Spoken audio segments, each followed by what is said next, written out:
ఉన్న బంగారాన్ని విడిపించి ఆ రోజు ఆన్లైన్ రేటుకే మేము కొంటాం. Sharma gold company. ప్రేక్షకులకు నమస్కారం. నేను మీ జాహ్నవి. మనతో ఉన్నారు.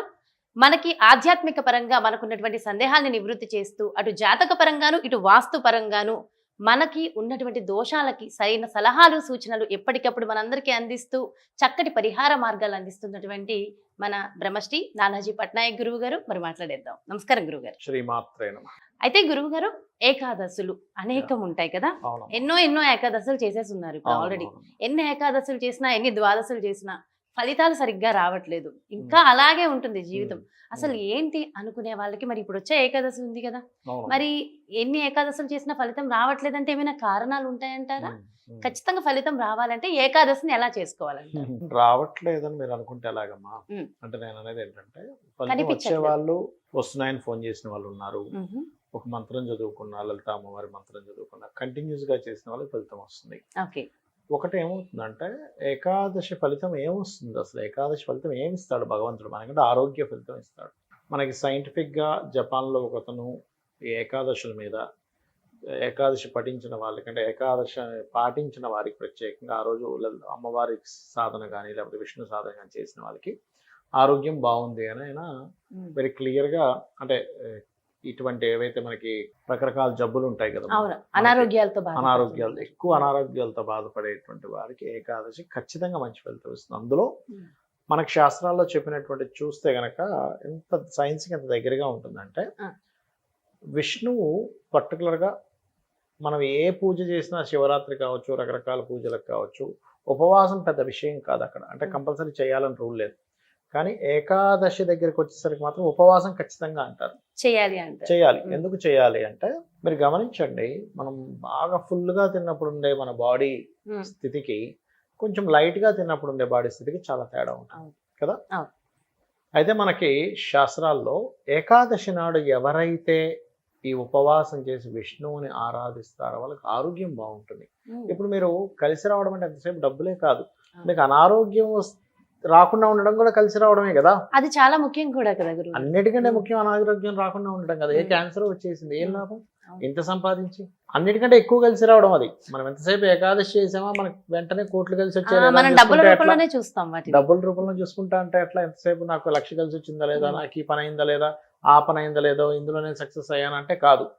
ఏకాదశి యొక్క ముఖ్య ఫలితం ఏమిటి అంటే, మీకు ఆరోగ్యపరంగా బాగుంటుంది. ఇది బాగా గుర్తుపెట్టుకోండి. ఎందుకు అంటే, రవిచంద్రులు ఇమ్యూనిటీ పవర్ ని పెంచేటువంటి స్థానాల్లో ఉంటారు ఆ పర్టికులర్ ఏకాదశి రోజు. ఇప్పుడు కామ్యద ఏకాదశి అంటారు దీన్ని, ఇప్పుడు వచ్చే ఏకాదశిని కామ్యద ఏకాదశి అంటారు. అదే విధంగా మంత్ర ఏకాదశి అని కూడా అంటారు దీన్ని. అంటే మంత్ర బలం పెరుగుతుంది ఈ టైంలో, ఈ ఏకాదశి నాడు. ఎందుకంటే రవి మేషంలో ఉంటూ సింహరాశిలో చంద్రుడు ఉన్నాడు.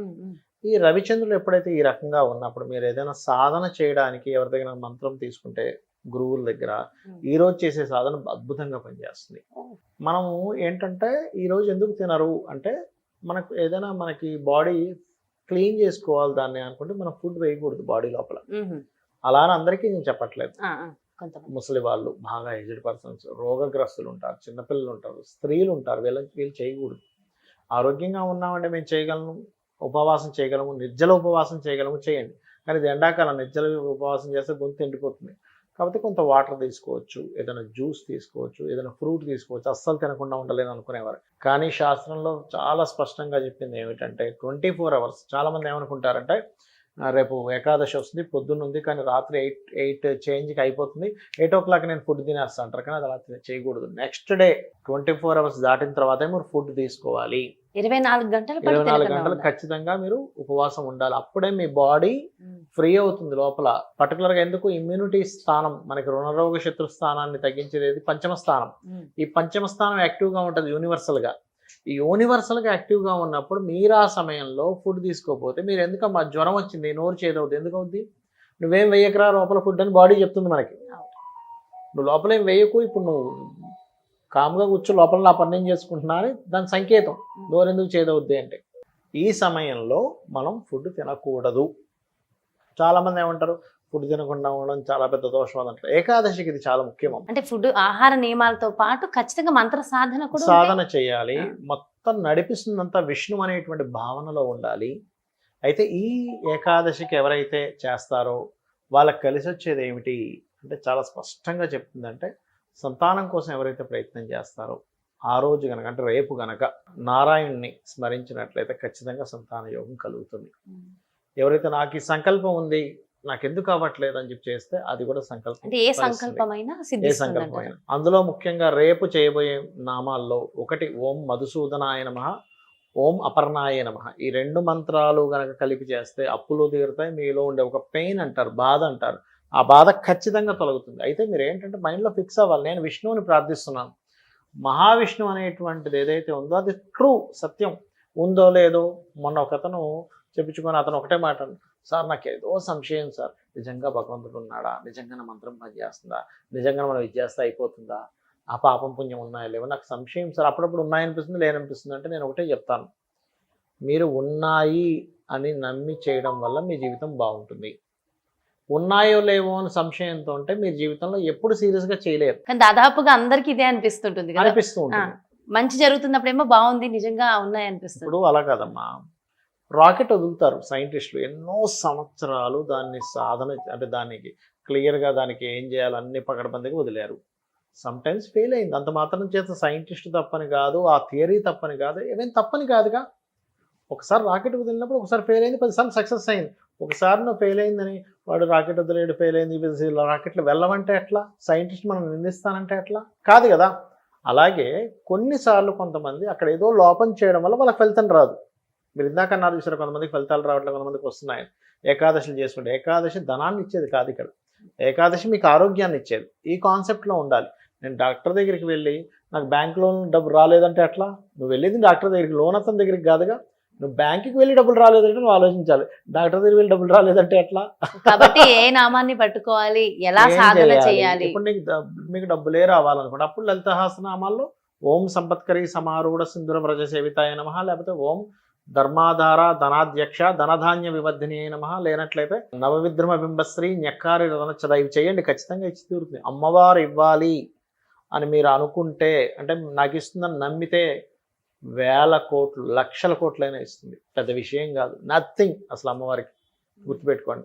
డబ్బులే కావాలనుకుంటే నథింగ్ ఇచ్చేస్తుంది, అదేం పెద్ద విషయం కాదు. కాకపోతే మనం ఏం చేస్తున్నాం, మనకి ఎలిజిబిలిటీ ఉందా లేదా ఇస్ మోస్ట్ ఇంపార్టెంట్. ఆ ఎలిజిబిలిటీ ఉందో లేదో ఒక్కసారి జాతకాన్ని అయితే చూపించుకుంటే కూడా తెలుస్తుంది ఎలిజిబిలిటీ. రెండోది ఏంటంటే ఎలిజిబిలిటీ 2 విషయాల వల్ల వస్తుందమ్మా. ఒకటి మీరు పూర్వ జన్మలో చేసిన పుణ్యము, ఇప్పుడు పడుతున్న కష్టము. కష్టం అంటే in sense smart work or hard work 2. And another thing is అమ్మవారికి మీరు ఎంత బాగా ఇదవుతున్నారు, ఈ విశ్వాన్ని మొత్తం అమ్మవారిగా చూస్తుంటారు, కనెక్ట్ అవుతున్నారు. విశ్వాన్ని మొత్తం అమ్మవారిగా చూడాలి. కేవలం పూజ చేసేటప్పుడు ఆ పటాన్ని మాత్రం అమ్మవారు చూసి బయట ఉన్న వాళ్ళందరినీ మనసులో తిట్టుకుంటూ వీడి వెధవా, ఈమె ఇట్లాంటిది, వీడి ఇలాంటి వాడు మాట తిట్టుకుంటే నువ్వు ఇంకెక్కడ అమ్మవారిని చూస్తున్నావు? నువ్వు నీకెందుకు ఇవ్వాలి? ప్రకృతి అమ్మవారు ఎందుకు ఇవ్వాలి మీకు? మీరు ధనం సంపాదించడానికి లోకంతో కనెక్ట్ అయ్యే వస్తుంది కదా డబ్బులు, వేరే రకంగా రావట్లేదు కదా. మరి అన్నిట్లో అమ్మవారు చూస్తేనే కదా అన్ని రకాలుగా వస్తుంది మీకు. సో ఎన్ని చేసినా ఏం చేసినా ఇది కూడా చాలా 100% కావాలి అది మనకి. సో ప్రత్యేకంగా నివేదించవలసిన నైవేద్యం ఏమైనా ఉంటుందంటారా? ఒకటేనమ్మా, ఎప్పుడు కూడా స్వామి వారికి భగవద్గీతలో చెప్పినట్టు పత్రమైనను పుష్పమైనను ఫలమైనను ఉదకమైనను ఫలాపేక్ష రహితంగా నాకు ఎవరైతే ప్రీతితో సమర్పిస్తాడో నేను అంతే ప్రీతిగా తీసుకుంటున్నాను అన్నాడు. ప్రీతిగా సమర్పించండి, ఆటోమేటిక్గా ఆయన తీసుకుంటాడు.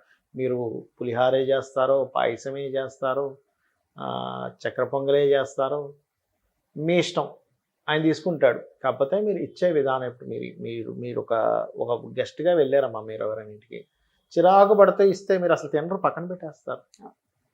ఏటో చూస్తూ ఏదో మాట్లాడితే ఇచ్చారనుకున్నా, అబ్బా మీరు నువ్వు వచ్చావా, టీ పెట్టక తప్పేటట్లేదంటే మీరు తీసుకుంటారన్నమాట. టీకి గతిలోకి వెళ్తారా మీరు ఆ ఇంటికి? అదే కదా, మనిషికే గతిలోకి ఏం వెళ్ళట్లే, ఫ్రెండ్లీగా వెళ్తున్నాడు, ప్రేమగా ఇస్తే మనం తీసుకుని తాగుతామో తింటాము, వాళ్ళకు గిఫ్ట్ ఏదో ఇస్తాం. అలాంటిది భగవంతుడు, ఆయనకేం లోపం, ఆయనకేం తక్కువ, నువ్వు ఇస్తేనే తాగుతాడు ఆయన.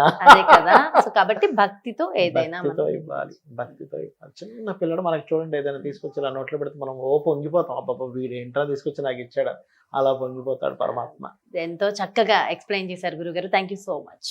శ్రీమాత్రే నమః. చూసారు కదండి, మరి ఇది ఏకాదశులు చేయడం వల్ల మనకొచ్చే ఫలితాలు. ముఖ్యంగా రేపు కామిక ఏకాదశి కాబట్టి ఈ సందర్భాన కామిక ఏకాదశిని జరుపుకోవాల్సిన విధి విధానాలు ఏంటి అనేది ఎంతో చక్కగా వివరించారు కదా గురువు గారు. మరో చక్కటి ప్రత్యేకమైన కార్యక్రమంతో మళ్ళీ మీ ముందుకు వచ్చేస్తాను. నమస్కారం.